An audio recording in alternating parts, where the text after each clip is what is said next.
बिस्मिल्लाहिर्रहमानिर्रहीम। अस्सलाम वालेकुम। Welcome back to my YouTube channel. मेरी दुआ है अल्लाह पाक आप सबको आफ़ियत वाली उम्र अता करे, अपनी शान के मुताबिक आपको रिज़्क़ अता करे, आप सब पर अपना फ़ज़ल का साया करे और हर तरह की खुशियाँ आप सबको अता करे, आमीन। आज मैं आपके साथ स्वीडिश की रेसिपी शेयर करूँगी। मैं बनाने जा रही हूँ कैंडी डिलाइट। कैंडी डिलाइट की रेसिपी आपके साथ शेयर करूँगी। ये बहुत इजी टू कुक है, बहुत जल्द और बहुत कम इंग्रेडिएंट से बनता है। बच्चों और बड़ों को बहुत पसंद है क्योंकि ये बहुत यमी और टेस्टफुल होता है। वीडियो को स्किप मत कीजिएगा और अगर तो आप मेरे चैनल पर नए हैं तो मेरी आपसे हम्बल रिक्वेस्ट है कि इसे सब्सक्राइब करें, फैमिली और फ्रेंड्स के साथ शेयर करें, बेल नोटिफिकेशन के बटन को दबाएं ताकि आपको मेरी हर आने वाली वीडियो का नोटिफिकेशन मिलता रहे। तो चलिए आ जाइए फिर बनाते हैं अपनी रेसिपी। 6 हाफ रोल मैंने लिए हैं कैंडी बिस्किट्स के। इनको मैं क्रश कर लूँगी। आप इसको चॉपर में करें या फिर जिप लॉक बैग में डालकर क्रश कर लें। हमें बस इसको पिसा हुआ चाहिए। मैं इसको चॉपर में डालकर क्रश करूँगी। ये देखिए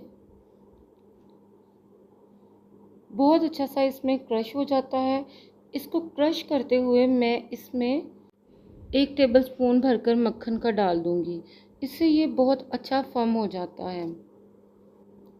ये देखिए बिस्किट्स मेरे तमाम क्रश हो चुके हैं। अब मैं इनको एक बाउल में निकाल लूँगी। तो बढ़ते हैं दूसरे स्टेप की तरफ। एक पैन में 1 लीटर दूध लूँगी। इसको बॉयल आने पर मैं इसमें 8 टेबलस्पून चीनी के ऐड कर दूँगी। आप इसमें अपने टेस्ट के मुताबिक चीनी ले सकते हैं। कोई कम पसंद करता है, कोई ज़्यादा, लिहाजा वो अपने टेस्ट के मुताबिक इसको लीजिएगा। अब मैं 2 टेबलस्पून भरकर कॉर्नफ्लोर के आधा कप दूध में मिक्स कर लूँगी। अच्छे से इसे मिक्स करना है ताकि इसमें कोई गुठली वगैरह ना रहे। और फिर फ्लेम स्लो करके मैं इसको दूध में ऐड करती जाऊँगी। फ्लेम को स्लो ही रखना है और स्पून को मुसलसल हिलाते जाना है ताकि इसमें गांठें ना बने और ये गहरा हो जाए। 4 से 5 मिनट लगेंगे, ये गहरा हो जाएगा। अब इसमें 1 टेबलस्पून मक्खन का ऐड करूँगी और स्पून को हिलाते जाऊँगी। इससे बहुत अच्छा टेस्ट आता है। 1 टेबलस्पून भरकर इसमें वनीला एसेंस का ऐड करना है। फिर इसमें half cup tetra pack cream का डालूँगी। मैंने यहाँ पर ऑलपर्स की क्रीम इस्तेमाल की है, आप कोई भी ले सकते हैं। अब 1 या 2 बॉयल आने पर फ्लेम को बंद कर देंगे क्योंकि हमें इसकी ऐसी ही कंसिस्टेंसी चाहिए। अब जिस बाउल या डिश में हमें इसको सर्व करना है उस बाउल में हम दूध के मिक्सचर की एक थिन सी लेयर लगाएंगे और अच्छे से उसको सेट कर देंगे ताकि हमारा बिस्किट जो क्रश किया हुआ है इसके ऊपर अच्छे से सेट हो जाए। ये देखिए मैं अब इसके ऊपर बिस्किट की एक लेयर लगा रही हूँ। बड़ी थिक लेयर लगानी है इसके ऊपर बिस्किट्स की आपने। ये देखें और इसको अच्छे से सेट कर देना है दबा दबा के। ये देखें अच्छे से सेट हो गया है। अब इस पर दूध के मिक्सचर को पोर कर दूंगी। बड़ी थिक लेयर लगानी है हमने इस पे ताकि ये अच्छे से जो है ना कवर हो जाए। ये देखें बड़ी थिक लेयर लगा रही हूँ मैं इसके ऊपर। इसको सेट होने के बाद फिर दूसरी लेयर हमने फिर क्रश किए हुए बिस्किट्स की लगानी है और बड़े अच्छे से उसको सेट कर देना है।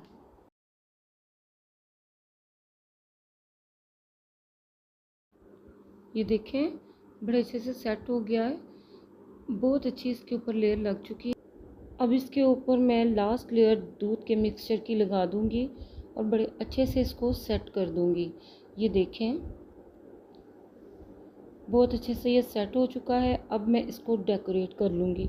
मैं इसको इस तरीके से डेकोरेट करूँगी, आप अपनी चॉइस के मुताबिक इसको डेकोरेट कर सकते हैं। इसको 2 से 3 घंटे के लिए रेफ्रिजरेटर में चिल करें, फिर इसको सर्व करें और फिर इसका टेस्ट देखें कितना ज़बरदस्त टेस्ट आता है इसका। बच्चे और बड़े तो इसके बहुत ही दीवाने हैं क्योंकि ये बहुत टेस्टफुल होता है और बहुत जल्द बनकर ये तैयार हो जाता है। ये देखिए मैं इसको डेकोरेट कर रही हूँ माशाल्लाह से। ये देखें मेरा डेज़र्ट तैयार है। ये देखने में जितना लवली नज़र आ रहा है खाने में उतना ही टेस्टफुल है।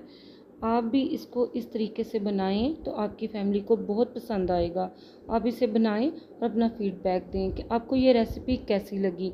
रेसिपी अच्छी लगे तो प्लीज़ इसे लाइक कीजिएगा, फैमिली और फ्रेंड्स के साथ शेयर कीजिएगा। और अगर आप मेरे चैनल पर नए आए हैं तो मेरी आपसे हम्बल रिक्वेस्ट है कि इसे सब्सक्राइब कीजिएगा। खुश रहें आप, आबाद रहें आप, खुशियाँ बांटते रहें आप, मुझे दुआओं में याद रखें। मिलते हैं एक नई रेसिपी के साथ, एक नए जायके के साथ। तब तक के लिए अल्लाह हाफिज़।